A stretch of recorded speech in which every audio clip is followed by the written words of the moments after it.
नमस्कार दोस्तों, सुनते हैं मुंशी प्रेमचंद जी की कहानी सदगति। दुखी चमार द्वार पर झाड़ू लगा रहा था और उसकी पत्नी झुरिया घर को गोबर से लीप रही थी। दोनों अपने अपने काम से फुर्सत पा चुके थे। तो चमारिन ने कहा, तो जाके पंडित बाबा से कह आओ ना, ऐसा ना हो कहीं चले जाएं। दुखी, हाँ जाता हूं, लेकिन यह तो सोच बैठेंगे किस चीज पर। झुरिया, कहीं से खटिया ना मिल जाएगी, ठकुराने से मांग लाना। दुखी, तू तो कभी कभी ऐसी बात कह देती है कि देह जल जाती है। ठकुराने वाले मुझे खटिया देंगे? आग तक तो घर से निकलती नहीं, खटिया देंगे? कैथाने में जाकर एक लोटा पानी मांगू तो ना मिले, भला खटिया कौन देगा? हमारे उपले सेठे भूसा लकड़ी थोड़ी है कि जो चाहे उठा ले जाए। ले अपनी खटोली धोकर रख दे, गर्मी के तो दिन है, उनके आते आते सूख जाएगी। झुरिया, वह हमारी खटोली पर बैठेंगे नहीं, देखते नहीं कितने नेम धर्म से रहते हैं। दुखी ने जरा चिंतित होकर कहा, हाँ ये बात तो है, महुए के पत्ते तोड़कर एक पत्तल बना लूं तो ठीक हो जाए। पत्तल में बड़े बड़े आदमी खाते हैं, वह पवित्र है। ला तो डंडा, पत्ते तोड़ लूं। झुरिया, पत्तल मैं बना लूंगी, तुम जाओ। लेकिन हाँ, उन्हें सीधा भी तो देना होगा, अपनी थाली में रख दूं। दुखी, कहीं ऐसा गजब ना करना, नहीं तो सीधा भी जाए और थाली भी फूटे। बाबा थाली उठाकर पटक देंगे। उनको बड़ी जल्दी विरोध चढ़ाता है, विरोध में पंडिताइन तक को नहीं छोड़ते। लड़के को ऐसा पीटा कि आज तक टूटा हाथ लिए फिरता है। पत्तल में सीधा भी देना, हाँ, मुदा तू छूना मत। झूरी, गोंद की लकड़ी को लेकर साहा की दुकान से सब चीजें ले आना। सीधा भरपूर हो, सेर भर आटा, आधा सेर चावल, पाव भर दाल, आधा पाव घी, नून, हल्दी और पत्तल में एक किनारे 4 आने पैसे रख देना। गोंद की लकड़ी ना मिले तो भुर्जिन के हाथ पैर जोड़कर ले जाना। तू कुछ मत छूना, नहीं तो गजब हो जाएगा। इन बातों की ताकीद करके दुखी ने लकड़ी उठाई और घास का एक बड़ा सा गट्ठा लेकर पंडित जी से अर्ज करने चला। खाली हाथ बाबा जी की सेवा में कैसे जाता? नजराने के लिए उसके पास घास के सिवाय और क्या था? उसे खाली देखकर तो बाबा दूर से ही दुत्कारते। पंडित घासीराम ईश्वर के परम भक्त थे। नींद खुलते ही ईशोपासन में लग जाते। मुंह हाथ धोते 8 बजते, तब असली पूजा शुरू होती, जिसका पहला भाग भंग की तैयारी थी। उसके बाद आधा घंटे तक चंदन रगड़ते, फिर आईने के सामने एक तिनके से माथे पर तिलक लगाते। चंदन की 2 रेखाओं के बीच में लाल रोरी की बिंदी होती थी, फिर छाती पर, बाहों पर चंदन की गोल गोल मुद्रिकाएं बनाते, फिर ठाकुर जी की मूर्ति निकालकर उसे नहलाते, चंदन लगाते, फूल चढ़ाते, आरती करते, घंटी बजाते। 10 बजते बजते वह पूजन से उठते और भंग छानकर बाहर आते। तब तक 2-4 जजमान द्वार पर आ जाते। ईशोपासन का तत्काल फल मिल जाता, वही उनकी खेती थी। आज वह पूजन गृह से निकले तो देखा दुखी चमार घास का एक गट्ठा लिए बैठा है। दुखी उन्हें देखते ही उठ खड़ा हुआ और उन्हें साष्टांग दंडवत करके हाथ बांधकर खड़ा हो गया। यह तेजस्वी मूर्ति देखकर उसका हृदय श्रद्धा से परिपूर्ण हो गया। कितनी दिव्य मूर्ति थी! छोटा सा गोल मटोल आदमी, चिकना सिर, फूले गाल, ब्रह्म तेज से प्रदीप्त आंखें, रोरी और चंदन देवताओं की प्रतिभा प्रदान कर रही थी। दुखी को देखकर श्रीमुख से बोले, आज कैसे चला रे दुखिया? दुखी ने सिर झुकाकर कहा, बिटिया की सगाई कर रहा हूं महाराज, कुछ साइड सगुन विचारना है, कब मर्जी होगी। घासी, आज मुझे छुट्टी नहीं, हाँ सांझ तक आ जाऊंगा। दुखी, नहीं महाराज, जल्दी मर्जी हो जाए, सब सामान ठीक कराया हूं, यह घास कहाँ रख दूं? घासी, इस गाय के सामने डाल दे और जरा झाड़ू लेकर द्वार तो साफ कर दे। यह बैठक भी कई दिन से लीपी नहीं गई, उसे भी गोबर से लीप दे।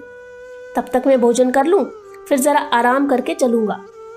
हाँ, यह लकड़ी भी चीर देना। खलिहान में 4 खांची भूसा पड़ा है, उसे भी उठा लाना और भूसोली में रख देना। दुखी फौरन हुक्म की तामील करने लगा। द्वार पर झाड़ू लगाई, बैठक को गोबर से लीपा। तब तक 12 बज गए। पंडित जी भोजन करने चले गए। दुखी ने सुबह से कुछ नहीं खाया था, उसे भी जोर की भूख लगी। पर वहां खाने को क्या धारा था। घर यहां से मील भर था, वहां खाने चला जाए तो पंडित जी बिगड़ जाएं। बेचारे ने भूख दबाई और लकड़ी फाड़ने लगा। लकड़ी की मोटी सी गांठ थी जिस पर पहले कितने ही भक्तों ने अपना जोर आजमा लिया था। वह उसी दमखम के साथ लोहे से लोहा लेने के लिए तैयार थी।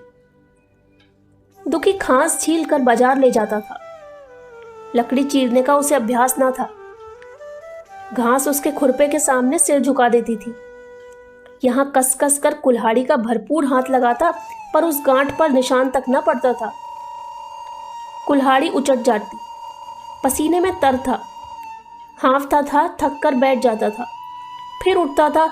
हाथ उठाए न उठते थे, पांव कांप रहे थे, कमर न सीधी होती थी, आंखों तले अंधेरा हो रहा था, सिर में चक्कर आ रहे थे, तितलियां उड़ रही थी, फिर भी अपना काम किए जाता था। अगर एक चिलम तंबाकू पीने को मिल जाती तो शायद कुछ ताकत आती। उसने सोचा, यहां चिलम और तंबाकू कहां मिलेगी? ब्राह्मणों का पूरा है। ब्राह्मण लोग हम नीच जातों की तरह तंबाकू थोड़े ही पीते हैं। सहसा उसे याद आया कि गांव में एक गोंड भी रहता है, उसके यहां जरूर चिलम तंबाकू होगी। तुरंत उसके घर दौड़ा। खैर मेहनत सफल हुई। उसने तंबाकू भी दी और चिलम भी दी, पर आग वहां ना थी। दुखी ने कहा, आग की चिंता न करो भाई, मैं जाता हूं, पंडित जी के घर से आग मांग लूंगा। वहां तो अभी रसोई बन रही थी। यह कहता हुआ वह दोनों चीजें लेकर चला आया और पंडित जी के घर के बरौठे के द्वार पर खड़ा होकर बोला, मालिक, रच के आग मिल जाए तो चिलम पी ले। पंडित जी भोजन कर रहे थे। पंडिताइन ने पूछा, यह कौन आदमी आग मांग रहा है? पंडित, अरे वही ससुरा दुखिया चमार है। कहा है थोड़ी सी लकड़ी चीर दे, आग तो है, दे दो।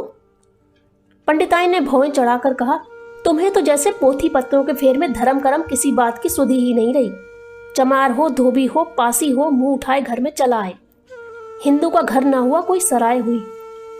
कह दो दाढ़ी जाट से चला जाए, नहीं तो इस लुआठे से मुंह झुलस दूंगी। आग मांगने चले हैं।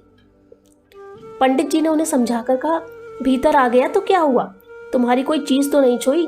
धरती पवित्र है, जरा सी आग दे क्यों नहीं देती? काम तो हमारा ही कर रहा है, कोई लोनिया यही लकड़ी फाड़ता तो कम से कम 4 आने लेता।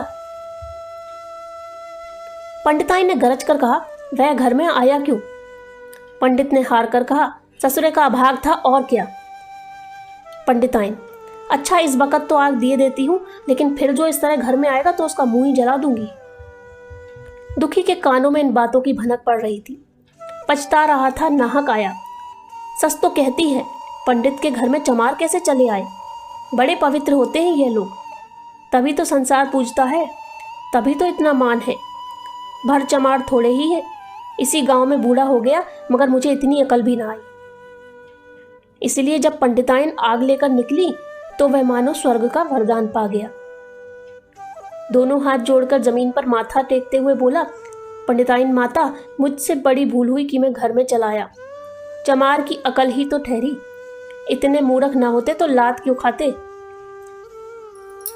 पंडिताइन चिमटे से पकड़कर आग लाई थी। 5 हाथ की दूरी से घूंघट की आड़ से दुखी की तरफ आग फेंकी। आग की बड़ी सी चिंगारी दुखी के सिर में पड़ गई। जल्दी से पीछे हटकर सिर के झोंटे देने लगा। उसने मन में कहा, यह एक पवित्र ब्राह्मण के घर को अपवित्र करने का फल है। भगवान ने कितनी जल्दी फल दे दिया। इसी से तो संसार पंडितों से डरता है और सबके रुपए मारे जाते हैं। ब्राह्मण के रुपए भला कोई मार ले, घर भर का सत्यानाश हो जाए। पांव गल गल कर गिरने लगे। बाहर आकर उसने चिलम पी और फिर कुल्हाड़ी लेकर जुट गया। खटखट की आवाजें आने लगी। उस पर आग पड़ गई तो पंडिताइन को उस पर कुछ दया आ गई। पंडित जी भोजन करके उठे तो बोली, इस चमरवा को भी कुछ खाने को दे दो, बेचारा कब से काम कर रहा है, भूखा होगा। पंडित जी ने इस प्रस्ताव को व्यवहारिक क्षेत्र से दूर समझकर पूछा, रोटियां हैं? पंडिताइन, 2-4 बच जाएंगी। पंडित, 2-4 रोटियों में क्या होगा, चमार है, कम से कम सेर भर चढ़ा जाएगा। पंडिताइन कानों पर हाथ रखकर बोली, अरे बाप रे, शेर भर, तो फिर रहने दो। पंडित जी ने अब शेर बनकर कहा, कुछ भूसी चोकर हो तो आटे में मिलाकर दो, तो लिट्टा ठोक दो, साले का पेट भर जाएगा। पतली रोटियों से नीचों का पेट नहीं भरता, इन्हें तो ज्वार का लिट्टा चाहिए। पंडिताइन ने कहा, अब जाने भी दो, धूप में कौन मरे। दुखी ने चिलम पीकर फिर कुल्हाड़ी संभाली।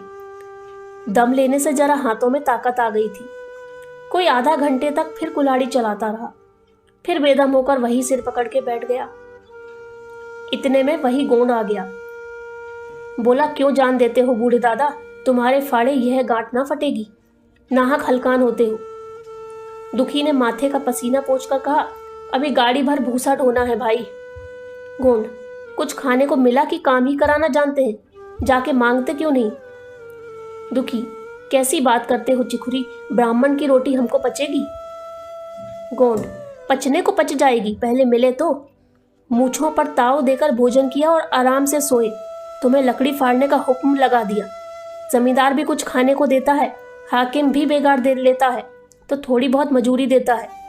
ये उनसे भी बढ़ गए, उस पर धर्मात्मा बनते हैं। दुखी, धीरे धीरे बोलो भाई, कहीं सुन ले तो आफत आ जाए। यह कहकर दुखी फिर संभल पड़ा और कुल्हाड़ी की चोट मारने लगा। चिखुरी को उस पर दया आई, आकर कुल्हाड़ी उसके हाथ से छीन ली और कोई आधा घंटे खूब कस कर कुल्हाड़ी चलाई, पर गांठ में एक दरार भी ना पड़ी। तब उसने कुल्हाड़ी फेंक दी और यह कहकर चला गया, तुम्हारे फाड़े यह ना फटेगी, जान भले निकल जाए। दुखी सोचने लगा, बाबा ने यह गांठ कहाँ रख छोड़ी थी कि फाड़े नहीं फटती, कहीं दरार तक तो नहीं पड़ती। मैं कब तक इसे चीरता रहूंगा, अभी घर पर 100 काम पड़े हैं। कार परोजन का घर है, एक न एक चीज घटी ही रहती है, पर इन्हें इसकी क्या चिंता। चलूं जब तक भूसा ही उठा लाऊं, कह दूंगा बाबा आज तो लकड़ी नहीं फटी, कल आकर फाड़ दूंगा। उसने झौवा उठाया और भूसा ढोने लगा। खलिहान यहां से 2 फरलांग से कम न था। अगर झौवा खूब भर भर कर लाता तो काम जल्द खत्म हो जाता। फिर झौवे को उठाता कौन, अकेले भरा हुआ झौवा उससे न उठ सकता था, इसलिए थोड़ा थोड़ा लाता था। 4 बजे कहीं भूसा खत्म हुआ। पंडित जी की नींद भी खुली, मुंह हाथ धोया, पान खाया और बाहर निकली। देखा तो दुखी झौवा सिर पर रखे सो रहा है। जोर से बोले, अरे दुखिया, तू सो रहा है? लकड़ी तो अभी ज्यों की त्यों पड़ी हुई है, इतनी देर तू करता क्या रहा? मुट्ठी भर भूसा ढोने में संझा कर दी, उस पर सो रहा है। उठा ले कुल्हाड़ी और लकड़ी फाड़ डाल, तुझसे जरा सी लकड़ी नहीं पड़ती। फिर शायद भी वैसी ही निकलेगी, मुझे दोष मत देना। इसी से कहा है कि नीच के घर में खाने को हुआ और उसकी आंख बदली। दुखी ने फिर कुल्हाड़ी उठाई। जो बातें पहले से सोच रखी थी वह सब भूल गई। पेट पीठ में धंसा जाता था। आज सवेरे जलपान तक न किया था, अवकाश ही ना मिला। उठना ही पहाड़ मालूम होता था। जी डूबा जाता था, पर दिल को समझाकर उठा। पंडित है, कहीं साइड ठीक ना बिचारे तो फिर सत्यानाश ही हो जाए। जभी तो संसार में इतना मान है, साइड ही का तो सब खेल है, जैसे चाहे बिगाड़ दे। पंडित जी गांठ के पास आकर खड़े हो गए और बढ़ावा देने लगे। हाँ, मार कसके और मार कसके, मार अबे जोर से मार, तेरे हाथ में तो जैसे दम ही नहीं है, लगा कसके। खड़ा सोचने क्या लगता है, हाँ बस फटा ही जाती है। दे उसी दरार में। दुखी अपने होश में ना था, ना जाने कौन सी गुप्त शक्ति उसके हाथों को चला रही थी।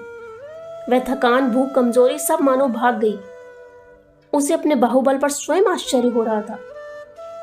एक एक चोट वज्र की तरह पड़ती थी। आधा घंटे तक वह इसी उन्माद की दशा में हाथ चलाता रहा, यहां तक कि लकड़ी बीच से फट गई और दुखी के हाथ से कुल्हाड़ी छूटकर गिर पड़ी। इसके साथ वह भी चक्कर खाकर गिर पड़ा। भूखा प्यासा थका हुआ शरीर जवाब दे गया।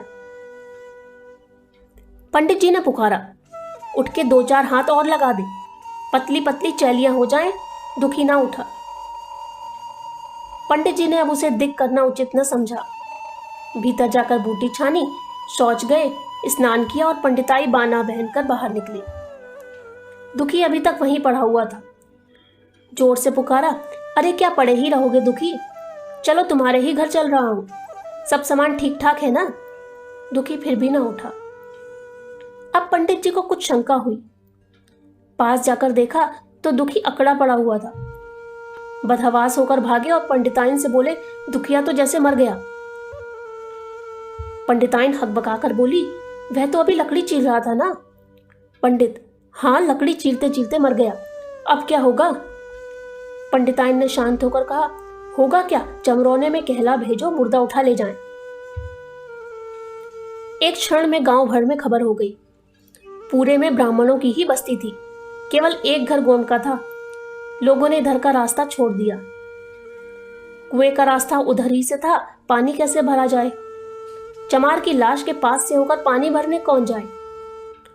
एक बुढ़िया ने पंडित जी से कहा, अब मुर्दा फेंकवाते क्यों नहीं, कोई गांव में पानी पिएगा या नहीं? इधर गोंड ने चमरौने में जाकर सबसे कह दिया, खबरदार, मुर्दा उठाने मत जाना, अभी पुलिस की तहकीकात होगी। दिल लगी है कि एक गरीब की जान ले ली। पंडित जी होंगे तो अपने घर के होंगे, लाश उठाओगे तो तुम भी पकड़ जाओगे। इसके बाद ही पंडित जी पहुंचे, पर चमरौने का कोई आदमी लाश उठाने को तैयार न हुआ। हाँ, दुखी की स्त्री और कन्या दोनों हाय हाय करती वहां चली और पंडित जी के द्वार पर आकर सिर पीट पीट कर रोने लगी। उनके साथ 10-5 और चमारिनें थी। कोई रोती थी, कोई समझाती थी, पर चमार एक भी न था।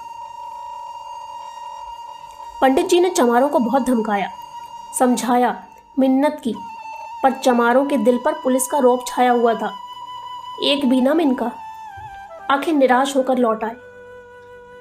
आधी रात तक रोना पीटना जारी रहा। देवताओं का सोना मुश्किल हो गया, पर लाश उठाने कोई चमार न आया। और ब्राह्मण चमार की लाश कैसे उठाते? भला ऐसा किसी शास्त्र पुराण में लिखा है? कहीं कोई दिखा दे। पंडिताइन ने झुंझला कर कहा, इन डाइनों ने तो खोपड़ी चाट डाली, सबों का गला भी नहीं पकता। पंडित ने कहा, रोने दो चुड़ैलों को, कब तक रोएंगी? जीता था तो कोई बात न पूछता था, मर गया तो कोलाहल मचाने के लिए सबकी सब आ पहुंची। पंडिताइन, चमार का रोना मनहूस है। पंडित, हाँ, बहुत मनहूस। पंडिताइन, अभी से दुर्गंध उठने लगी। पंडित, चमार था ससुरा की नहीं, साथ असाथ किसी का विचार है इन सबों को। पंडिताइन, इन सबों को घिन भी नहीं लगती। पंडित, भ्रष्ट है सब। रात तो किसी तरह कटी, मगर सवेरे भी कोई चमार न आया। चमारे ने भी रो पीट कर चली गई। दुर्गंध कुछ कुछ फैलने लगी। पंडित जी ने एक रस्सी निकाली, उसका फंदा बनाकर मुर्दे के पैर में डाला और फंदे को खींचकर कस दिया। अभी कुछ कुछ धुंधलका था। पंडित जी ने रस्सी पकड़कर लाश को घसीटना शुरू किया और गांव के बाहर घसीट ले गए। वहां से आकर तुरंत स्नान किया, दुर्गा पाठ पढ़ा और घर में गंगा जल छिड़का। उधर दुखी की लाश को खेत में गीदड़ और गिद्ध, कुत्ते और कौवे नोच रहे थे। यही जीवन पर्यंत की भक्ति, सेवा और निष्ठा का पुरस्कार था।